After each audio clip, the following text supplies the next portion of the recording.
Hi guys! Magpiprito ako ngayon ng manok. Crispy. Fried chicken. Mag-fried chicken ako guys. Tapos, ayan. Ayan, luto na siya guys. Ahonin na natin kasi isunod natin yung tinola. Luto na siya. Ayan.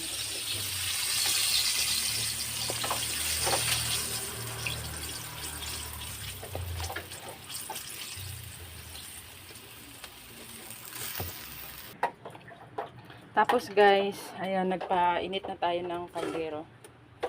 Kasi magluluto tayo ng tinola. Ayan, ganun lang yung rekado niya. Konting